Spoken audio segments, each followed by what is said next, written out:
Greetings to you from wherever you're watching us tonight. Thanks for joining us on the Thursday edition of the show. I'm Yemi Adebayo. Well, let me attempt to give you a quick rundown of what to expect on the show tonight. Of course, the FIFA rankings, we get us talking a lot. As we said about the FIFA rankings, how did Nigeria do? How did the Super Eagles do on the ranking? We'll look at all of that on the show tonight. In the news, the LFF president, Finik, is clearing the air on a whole lot of issues and, of course, telling us the direction the football authorities will go with regards to the yet-to-be-appointed coach of the Super Eagles. And, of course, he's also talking about consultations made with regards to getting a person for that vacant position, which Osine Guavon holds on interim capacity. As we go on the show, we'll also talk about the English Premier League. Of course, games are getting called off due to the surge and spread of COVID-19 in the UK. And we'll also talk about some of the managers, how they've been reacting to the news of matches to go ahead during the festive period. Some of them calling for 5 substitutions to make it bearable for the coaches and the players. And of course, we'll also spare a thought for the Australian Open. Andy Murray has been given a wild card. We'll talk about him on the show as we begin to look forward to the first Grand Slam of the new year, all things being equal. So not too many days away from the first Grand Slam of the upcoming year, that's 2022. And Andy Murray, 5-time finalist at that tournament, he is getting a wild card to be there. Of course, we're not sure about the status of Novak Djokovic. Time will tell. We'll see. Well, let's move on the show. And what we want to do on the show is to show you the FIFA rankings as of today, December 23, 2021, what it looks like on the FIFA ranking. And because Africa is dear to our heart, we're going to start with the continent of Africa, teams under the umbrella of CAF. Let's show you how it is. And of course, as far as the FIFA ranking goes, the best football playing nation on the continent is the Teranga Lions of Senegal. They're the best in Africa. They're 20th on the global stage, followed closely by the Atlas Lions of Morocco. They're in the 28th position. And you also have the African champions, the Desert Foxes of Algeria, of course, getting past Tunisia. They are in the 12th position. The Carthage Eagles are in 4th.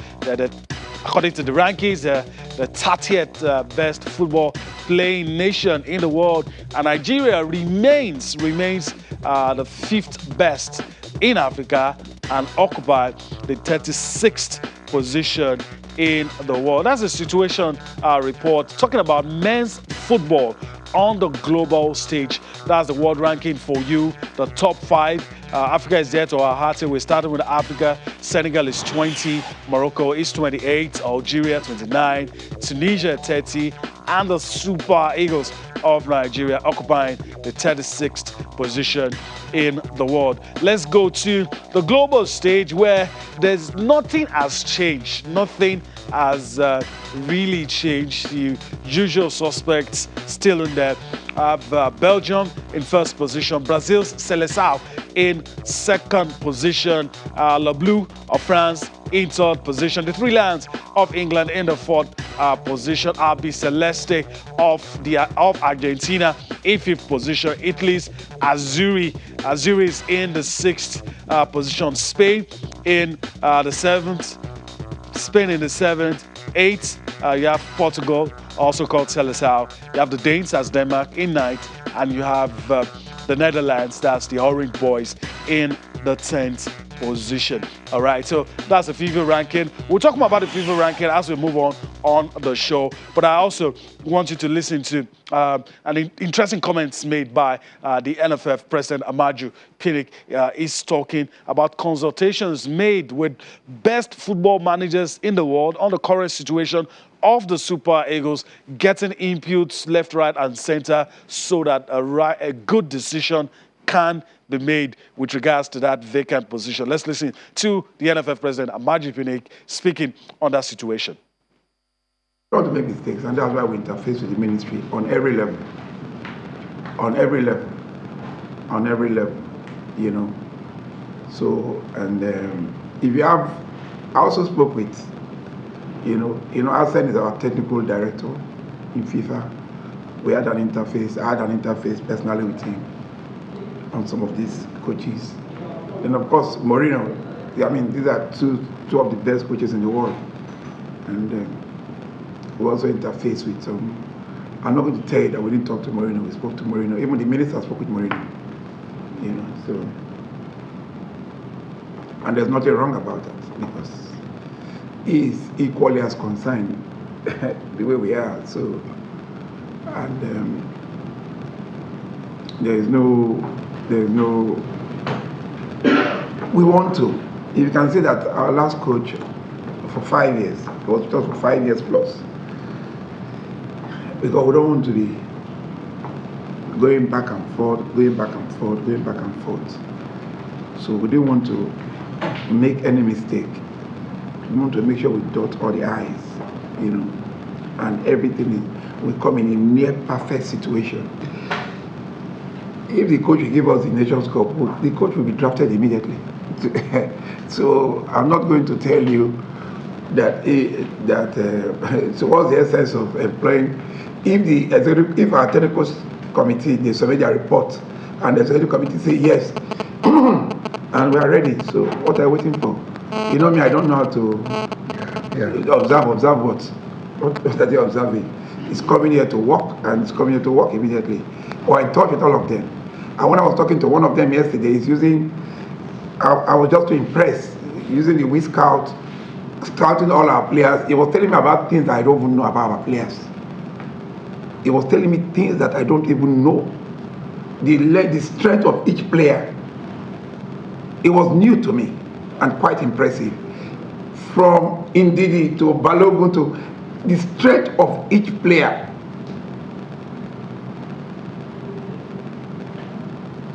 He was telling me the strength of each player, and it just took me off guard. So we're not just going to experiment. You can't experiment with Nigeria. Why can't we win the Nations Cup? We have the youngest and most enterprising team right now. Yes, Iguavon can do it, but also somebody can do it better. All right, NFF President Margie Pinnick, of course, addressing a lot of issues. All right, let me introduce my partner. He's made it down. Little traffic on the road, but of course, he's here now. Bolu Omoni joins me. Bolu, it's good to have you with me on the show. And you came in at the right time. You listened to the NFF President Margie Pinnick addressing some issues, and also, maybe we'll get to the FIFA rankings later, but you listen to him. There's a lot to unpack, many angles to all that he said. Well, I wish I was a bit late, maybe later than late, and I would have avoided this part of the show. The truth is, as much as many try not to talk about the bad from all these things, you just can't avoid the news out there. Many persons will tell you if you criticize, or sometimes leave it out. I say it all the time. If there's something good to say it the way it is. And you can't say if there's something bad to say, you now sugarcoat it. No, you have to say it exactly the same way. It's because the interview, there are many things to pick from it, from left to right, center. Amongst everything, first of the most annoying part is the stylish third-term agenda. I think I mentioned it here once that he's going to run for. Saw the interview when he said he wasn't running for third time. He's not interested in third time. He has better ambition. That was either the CAF or FIFA. But now that some people want him to. His family will be the one to determine because he's not been spent much time. But he's not. People want him back for third time. I'd like to know the people. Probably let's see. Then let those people say publicly that we are the ones who want that magic people. But that's a different story entirely. But on the coach, I'm trying to understand the statement of Iguavon is good, but someone else is better. I was among those that was completely against Rohr since the World Cup match that we got evicted. But my take was, if you're sacking him, you must have a plan. I thought immediately they let him go and brought in Iguavon and they have Salisu as chief coach. Well, maybe they had a plan. But now it's looking more like, initially started we would get a coach. I was in support of that. Get another coach before AFCON. Let him just stick around. I use Iceland as example At the 2016 Euros, they had two managers, former Super Eagles coach Lars Lagerback Lagerback. and someone else. So they were working. Lagerback was leaving. The next manager would take over after the Euros. So they were working together. So I thought that's what they would do. The new coach should just maybe be like an advisor kind of on the side. So he will have relationship with the players. Because after the AFCON, the next international is in March. So he will have time to know some of his players more. Then now they talk, okay, we must get him before AFCON. He won't coach. Then they moved to, he will be part of the technical team. Now there are talks of he could even take charge for the AFCON. It shows we had no plan. Then to the talk of, I spoke with Mourinho and Wenger. The question is, what did you speak with them on? Based on what? If I'm a coach that, maybe I have a friend who doesn't have a job and his formation is 8-1-1. If you are a football nation or maybe Nigeria come to me for an advice, the first name that will come to my head is my friend. Irrespective of his pattern, irrespective of his style, if he deserves it or not, if he's good enough or not. This proposed Jose Pacero, he left Venezuela job because he was being owed 10 months salary.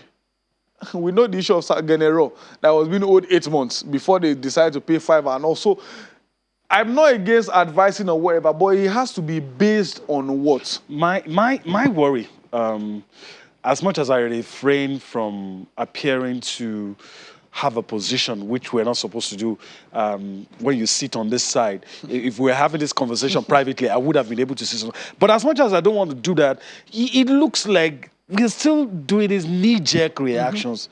You know, okay, why announce Eguavon? Why announce those list of coaches? And now you're not telling us, okay, if somebody's better than this, it looks like these things are not clearly well thought out. That's the bottom line.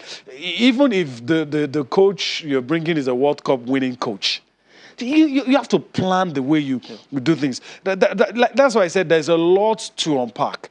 And most of the time, we seem to be shooting ourselves. And to me, that talks about the sports ministry is aware. And I'm like, okay, it's not just the NFF trying to bungle things now. The ministry is involved as well. Because you don't, it's not rocket science. But this doesn't look well thought out. There's even still the issue of who is really in charge between Eguavon and Salisu Yusuf. Technical advisor, chief coach. Normally, we have the technical advisor and the assistants. Now we have a chief coach, and there are still talks of, there are some, I think I even agree with the school of thought that probably they wanted Salisu Yusuf. But based on the controversy surrounding Salisu, okay, let's have someone that people maybe like, at least he could be in charge, maybe make some backroom discussions about Salisu. So that one is still there. It feels like they are overstaffing the Super Eagles. I say it all the time. There's a little matter of Joseph Yobo. Yeah, Yobo is a lot of like people felt one side. They brought him in so that if Rohr leaves, he could take over. Some without a license to be the coach. So there are many questions to be answered, and it feels like we are not answering the right. Or maybe those pressers are not asking the right questions. Or they are asking the right questions. We are meandering around to give the answer people want to hear. Not all of us want to hear any answer. For example, we don't know where the Super Eagles will come ahead of the AFCON. NFF told us Uyo.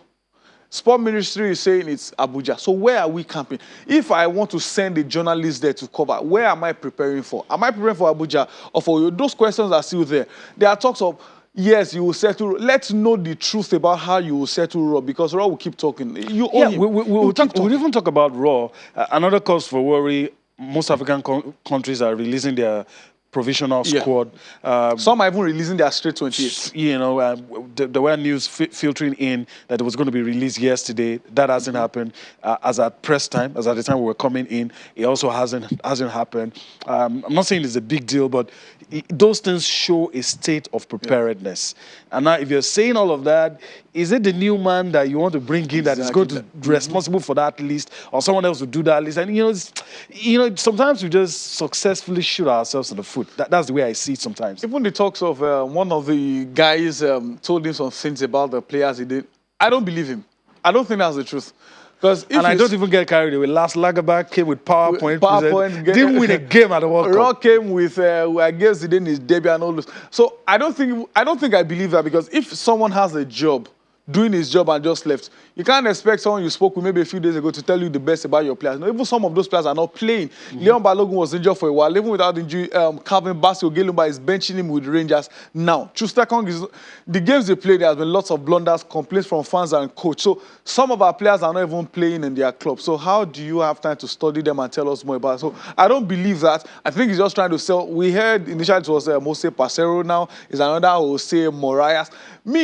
I have no problem bringing someone before AFCON, but let him work side by side with the Guavoin. But the question is, will he be coming with his backroom staff? If he's coming with his backroom staff, what happens to the 3 assistant coaches and goalkeeper coach in the team now? NFF always have a way with leaving you with more questions than answers. So we leave it at that. There's also an issue that needs to be cleared up, and that's the little matter of Gernot Rohr. When will he get paid? When will all of these issues be sorted? Also, let's listen to the NFF president, Amaju Pinnick, clearing the air on Gernot Rohr and the approach to, pay off his debt.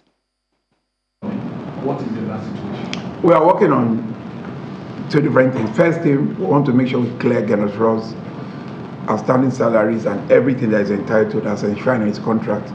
We want to do that within the next 10 days.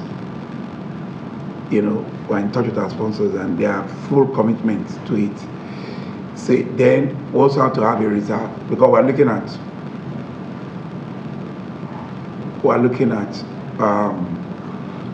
apart from our main sponsors, also looking at some other of our sponsors, trying to warehouse some funds, maybe from other our sponsors, because of the problem our coach sponsors possibly are having because of the IOCs, what they are going through right now. But we are making arrangements internally in ensuring that this will not happen with this new coach.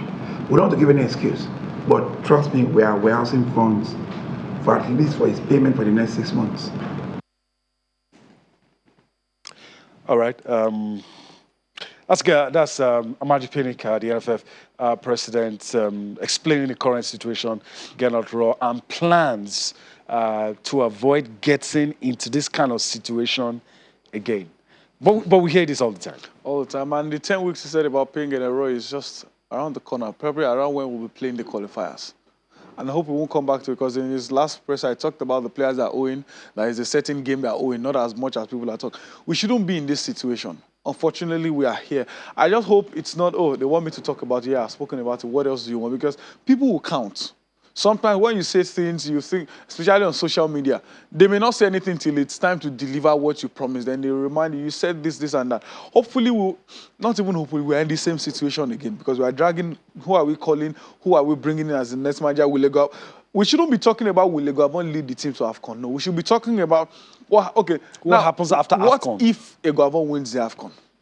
Is he still going to step down? There are talks of he will remain as a technical advisor. The new coach will be technical. They're just confusing us the more. We shouldn't be here. I think Eguavoen knows my job is AFCON. Win or not, I'm stepping down. Not to push another day. It feels like we are still not clear on what we want to do. And that's why we are in this situation. The truth, I say it all the time. Irrespective, you may hate Eguavoen, you may love Pinnick, you may hate whoever. But as a Nigerian, every Nigerian wants Nigerian football to go forward. We want to win the AFCON. We want to go far at the World Cup. So irrespective of that, I think they should put that to mind, that Nigerians want us to do well.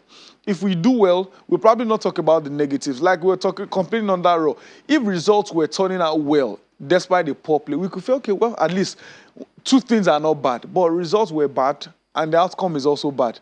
And Nigerians will definitely continue. I hope we get to sort this out at AFCON. And again, AFCON is in like 17 or 18 days from now.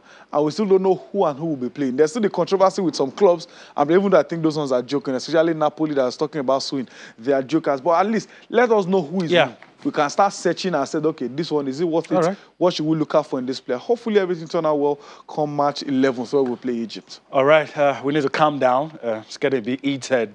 Of course, we all love the Super Eagles. We're passionate about the Super Eagles. We need to go on a break right about now. It's 17 days to the AFCON. We need to go on a break. When we return, we'll still be talking about the Super Eagles of Nigeria. Join us again.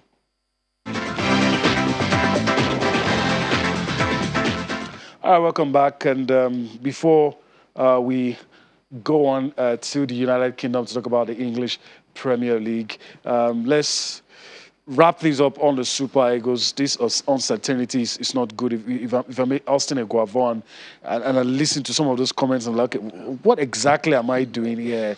If I'm not going to handle the team, I'm not good enough. If somebody's, all those kind of, and if he eventually takes the team, are we not already putting an excuse in the back? Earlier this week, I think it was Sunday, Monday, Tuesday, Eguavon was giving us positive vibes, and many were talking about, unlike Rohr putting fear the last AFCON, is saying positive things, the players are ready, one or two things, and people were excited. At least I was on the radio show where fans were calling, at least, even if we are not sure of winning, at least people were excited that some guys, we could win it, we could do better than we did. Now with this one, the morale has gone from 100 to maybe 5. It's now on, okay, let's just see what let's just see what happens. And the truth is, if the Eagles even fail to qualify from the group stages, Eguavon's excuse is the team was distracted. Yeah. Now we should be talking about who and who should play, what formation should the coach. But now we are still not even sure who the manager will be ahead of the tournament. So lots, and like you rightly said, we are left with many questions and answers. And again, it's hard to even start predicting 11. Until we know the conclusion, will Eguavon still remain? Will there be a new coach in charge? Draws up will the squad list. Because many of the foreign coaches like to go with backroom staff. At least 2, 3, 4 will be with them. So what happens to the JJ, Gabriel, Lawal, and Kano that are meant to give technical support? The crew that is already on overload. Exactly. What happens to Aloy Hagu and Aigbogu, Salisu Yusuf, Joseph Yuba? I think there's one more person there. So what happens to the team of like 10? That's supposed to be part of them. Are they working together? Are you telling them your services are no longer needed? So those are the questions I believe NFF should ask themselves before deciding to make their final. It's easy to just make any conclusion, but consequences are the reasons why you have to sit down and think about it. Because whatever happens, we will ask you questions. Why did you come to this conclusion? What we just want is a positive outcome outside all these off-field distractions. All right, a positive outcome from all of this off-field distractions. Let's travel abroad now and go to the United Kingdom to talk about the English Premier League. Trust me, we could go on and on if we want to talk about the Super Eagles, but there are a lot of other things to cover on the show tonight. Let's talk about the English Premier League. Let's just tell you, just in case you don't know, some matches have been postponed. Liverpool and Leeds United have been postponed. Wolverhampton Wanderers and Watford as well. Those matches scheduled to be played on Boxing Day have been postponed by the Premier League. And the number of games called off due to COVID-19 this season is now 12. With these two, it's now 12. And all of that happened in the last 2 weeks. But bottom line, Bolu, Premier League is saying there is no intention to stop the football. But of course, we can call it off. And another interesting thing is that it's only the Premier League that grants the postponement. It's not the FA. It's not even up to the clubs. Yeah. Because interestingly, the clubs voted and they voted to continue. Because the last time Chelsea had just 14 players, and Tuchel was like, "That's enough grounds not to play this game." They told them, "No, you're going to play." So long you have, I think you have 13. I think 14. You're going to play. And so it's also interesting that unless you have fewer than 14, if you have 14, the game goes on. Even if they're not your senior team players. Exactly. As long as you have 14. So it's interesting that the games will go on during this festive period. And also, there's also an eye on COVID-19 related issues. I think it's something that it's a mix that is hard to put together. Well, I think what they are after is basically the money. This festive period is when they make the most money. People are on holiday. A tradition. Yeah, it's a norm. I knew they were never going to postpone those. And the interesting thing is the clubs are complaining themselves. The club chiefs had a meeting. Should we postpone or not? And in England, for anything to pass, in the Premier League at least, 16 of the 20 clubs must say yes. And they agreed the games because I laugh when some coaches and club captains are mourning. Speak to your club chiefs. They are the ones who decided that the games should continue. So And for some managers complain, you have to do it like, you have to accept it like that, because even fans in truth don't want the games to be called off, because they want to watch. Even if they can't go to the stadium to watch the games, they still want to watch from home, watch ball on Boxing Day, watch a football New Year's Day, 2nd of January, and now there are still 2 more games, Boxing Day and I think 2029. So even we want to enjoy those games, because other leagues are already on break. So England are the ones that give us football to enjoy. So one thing is sure, fans want to watch those games, fans want to enjoy. So they should endure and enjoy. Now we don't know how many games will be called off before weekend, but at least as of now, 2 are gone. It means just 8 games and all. But again, like I keep saying, everyone should try and play their part. Players themselves, staff, just try and play a part, because the truth is, whatever happens, it's on you. The club will miss you, yes, but it's on you. You are the one that will feel the pain. You are the one that will have to be responsible. So everyone just have to be responsible enough to stay fit. We don't want to go into lockdown anymore. Nobody, I don't think any human wants to go to that lockdown where you won't step out of your house for God knows how long. So let's all play our part. Like I tell you, I won't say take vaccine, don't take vaccine. I'm not against it, but if you are not, whatever your decision is, think about your family, think about your friends, think about your teammates and everyone around you. And some events are stylishly telling them vaccine. Not a force, like in the NBA, they're not forcing you to take. But some things that say if you are not taking, you are not part of us. But it's not a must to take, but if you don't take, you are not joining this. So I think everyone should just be responsible. I also heard about, I think it's NBA or United States religious exemptions, but I don't think those things hold water anymore, because people are saying, look, every religion for the safety of everybody. Everyone, yeah. All right. Josh Kimmich is a good example. He was against it until he caught COVID, and now he's he was a preacher of war. Now he's a preacher of love. Peace.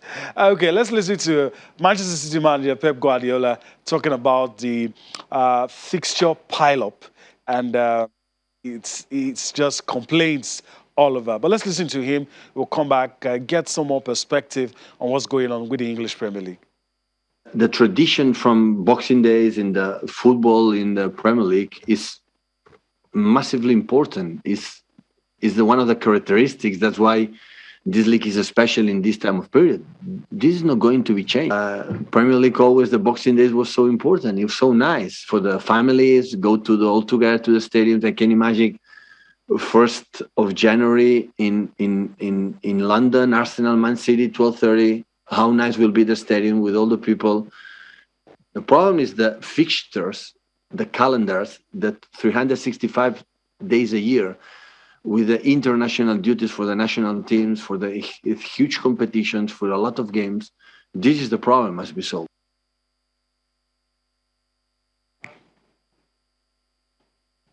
All right, Pep Guardiola there, speaking on understanding the tradition of playing on Boxing Day, playing on New Year's Day, but also saying there should be a compromise. Think of how you can rearrange all of this, probably reschedule and some of the things. But then again, he brought up another interesting point. If all of these games will go on, the FA, the Premier League, should also consider allowing 5 substitutions, which will help now that you have COVID and burnout, fixture congestion, and all of that. So he has brought that to the fore. And a couple of other managers are also supporting that idea, even though some of the managers of the lesser teams think it's going to be an advantage for the bigger teams, but then it divides opinion. But first, let's listen to Pep Guardiola talking about how good it will be if the clubs can get to have 5 subs allowed. This afternoon, the manager, we are going to talk with the Premier League and the broadcasters, because are involved too, so they are going to decide what is the best for everyone. When? Of course, the wealthy for the players should be the most important thing, and for the people. But when we talk about the wealthy for the players, is the only country don't accept 5 substitutions, just 3. Just 3. Why? So now the team is going to have to protect the players. And when we vote to protect the players to 5 substitutions, but it's much better for everyone for this amount of games, year by year, the competitions, the Premier League, or the clubs decide no. So, yeah, but should be, the players or the manager all together and make a strike or make something, because if just for the words, it's not going to be solved, because the UEFA, the FIFA, the Premier League, the broadcasters, the business is more important than the welfare. I try to restrain myself from laughing. He says the players, coaches, maybe they should get together, protest or something, because it doesn't feel these people are going to listen or change. But valid point from Pep Guardiola, he doesn't understand why the English Premier League is stubborn. Now, COVID-19, injuries and everything it's taking a toll on the players. And you keep saying the players are important, but in fact, the players are the reasons why we are watching the game. So why not allow 5 subs? Well, football everywhere, leagues, cups, national teams, World Cup, whatever tournament, plays 5 subs everywhere apart from England. And the same thing we're talking about the postponement, they voted. And the small club said they thought the big teams will have bigger advantage. And I said to myself, even the first 11, they have bigger advantage already. Already, yeah. So it is not the extra 2 subs that will make the change or the difference. Now they are the ones complaining. I thought the FA or Premier League shouldn't have even asked them to vote in the first place. FIFA gave you the license to go for 5 subs. So you don't need to ask people to vote. Tell them 5 subs. If they did, some managers till today, I think even like Real Madrid's game yesterday, for example, Ancelotti did just 3 subs, and his first sub was, I think, in his 5th minute or something. And he made nobody's forcing you to make 5 subs, but at least know that you have the option. Because your sub were meant to be, I think, 6 or 7 before. Now you can have up to maybe 8 or 10. Why didn't they complain they don't want as much players than the sub? So I think it doesn't make any sense. Throw it open to them, have 5 subs. It's not a must to use your own. And 5 subs doesn't guarantee a victory for you. It's just giving you another option. So I don't know. I think I may disagree with some coaches on some of their take, but on this one, you have no choice but to agree with them because that's the best option for you. You have some players are tired already because of the festivity, burnout, and also. If there's no option, prevent them from injuries. Exactly. If there's no option, I understand. But now there's an option. Football everywhere in the world that I know of go for 5 subs. Not that the 2 subs will make the biggest change, but at least it gives you a leverage. The only thing they added was a concussion injury. Do players have concussion in every game? No, they don't. So I hope they listen. And even at that, the other team can also change players so that it doesn't be an advantage to the other side. So we'll see what happens. But Bolu, let's move on the show. Manchester United manager Ralf Rangnick also appears to support the idea of having 5 subs in the English Premier League. He thinks it's a good idea, and he thinks Pep Guardiola is saying what people should listen to. Let's listen to the Manchester United, of course, interim manager speaking on having 5 subs in a game. Well, as far as I remember, the 4 substitutes were implemented, or it was decided that every team could substitute 5 players when COVID started last 2 years ago or 1.5 years ago. And I think it was the right decision to do that, to have more options to change players, to save energy for players, especially if they have only just recovered from COVID. And the same is true right now. So we have let's put it that way, a similar situation to the one that we had 1.5 years ago. And therefore, I wouldn't see any reason why it shouldn't be as it was 1.5 years ago. And as far as I know, in Europe, England is the only country where they only allow 3 subs. In all other leagues, in the 4 big leagues, in the other 4 big leagues in Europe, you can substitute 5 players. And on the other hand, you're still allowed to have 8 field players on the team sheet. And if you have 8 field players on the team sheet, you should also be able to replace 5, because if you only can replace 3 of them, you will always have 5 players on the bench who cannot be substituted or cannot play. Interesting, Bolu. This is a Manchester United manager. I'll be more interested if I'm listening to Thomas Frank. Maybe I'm listening to the Brighton manager, I'm listening to the Watford. I'd love to get their take, because their own angle in all of this, when this came up, is it's going to be an unfair advantage. But Ralf and Guardiola as well, bringing up that little matter of if you actually want to protect the players, you want to save energy, you want to protect them from injuries, that is the way to go. Although he's not talking about protests, though. Like I said, I'm still surprised they actually put it up for vote. If it's a norm everywhere, is it until IFAB said it's compulsory you must? Because the reason FIFA my question to you is, do you see those managers that I've mentioned, do you see any one of them coming out to support this? Even David Moyes, I was disappointed that last season he said, no, it's going to be. Now his club is up there. I'm very sure maybe his tune will have changed. The truth is, for example, for Man City, if someone is coming on, you'll see maybe a Mahrez coming on from the bench. You see maybe a Foden coming on from the bench, and maybe Gabriel Jesus. Those guys will start in almost all other teams below them. So the starting 11 alone is advantage. The 3 guys coming on, they're also advantage. So I think if those managers care more about their players as well, because for years, even before COVID, people have been talking about having extra sub. That 3 sub look not to be enough. So now you have the better chance of making more subs. You are looking at advantage or not. So I think if the managers themselves are not selfish, they will maybe consider it. Of all the after less than 2 weeks, Ravagnik is already complaining. Even though the talk of scraping out Premier League team for Carabao, I think that doesn't make any sense. The tournament has been there for long. So if he doesn't like it, he should play under 18, let them lose and move on from there. But on this one, I agree with him 100%. Everyone knows that there are 5 subs everywhere in the world. I don't know why. England like to be different in many ways, but most of the time that different doesn't make any sense. That different brings controversy more than support and love. So hopefully they'll decide to think about it maybe from January. They can, but if they don't, we can't force them. It's on them, and they should not complain to us that they're having fatigue or injury. They should enjoy it like that. All right, so we'll leave it at that for now. Let's go to the EFL Cup. Matches were played yesterday. Liverpool pulled out a chestnut from the fire. I mean, I thought it was all over. I thought that Coffin was nailed. They were able to fight back against Leicester. But this is the fixture. Bolu talked about it. Nobody's going to cancel this competition. It appeared like Jurgen Klopp put out the team, and it looked to some people like it was content to lose. But, you know, Diogo Jota, Minamino, and those guys fought back. So Arsenal will be taking on Liverpool in the semi-final. Chelsea will be taking on Tottenham, and all Premier League affair. And that's what it's been for the past few years. But were any surprises? Well, when they tell you, when you hear people say football can be brutal, if you don't believe them, please go and rewatch Liverpool-Leicester City yesterday. First 10 minutes, Leicester 2-0 up. Liverpool got one back before the break. Came in the second half, leading 3-1. Then we thought, well, at least finally over, Liverpool are out. Then they got a goal back from Diogo Jota. Klopp probably was thinking, well, let's just play some boys. But second, I think we can win it. Brought on his firepower, and 95th minute equalizer from Minamino, and that was what. When they got to penalty, we were like, just let Leicester win. Not because I'm Nigerian for the Nigeria, but at least they fought hard. But again, football can be very brutal. It doesn't care what you do. And interestingly, Leicester had the chance. They missed a penalty. Then the hero became a villain. That Minamino blasted his penalty away. Then they came back to sudden death.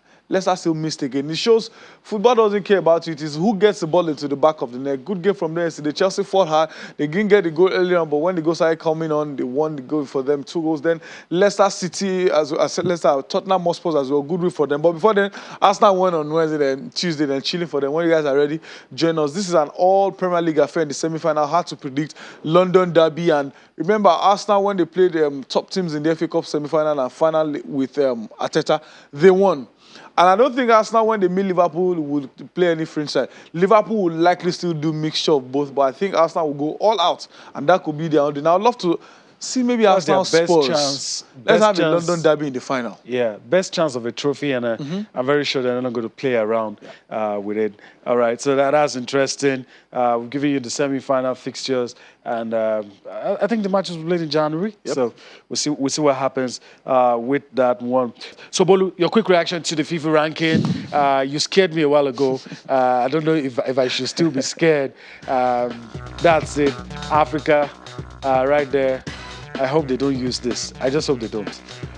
Even using it, I've said it over time. I've not seen any official statement about rating, whether they will be seeding.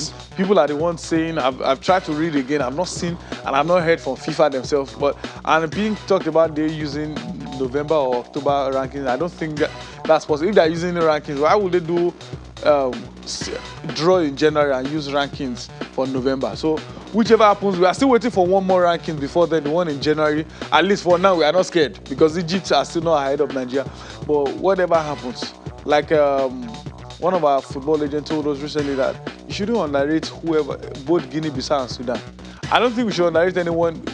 People are complaining, just concluding Mali, Diana. Which Mali? Just give us Mali and let's go. I think the only one on paper that we probably could beat easily is maybe DR Congo. I saw Mali in the qualifiers. I saw their games. Look at their points. They are not an easy rap, but again, new manager syndrome could be the positive for Super Eagles. So bring on anybody.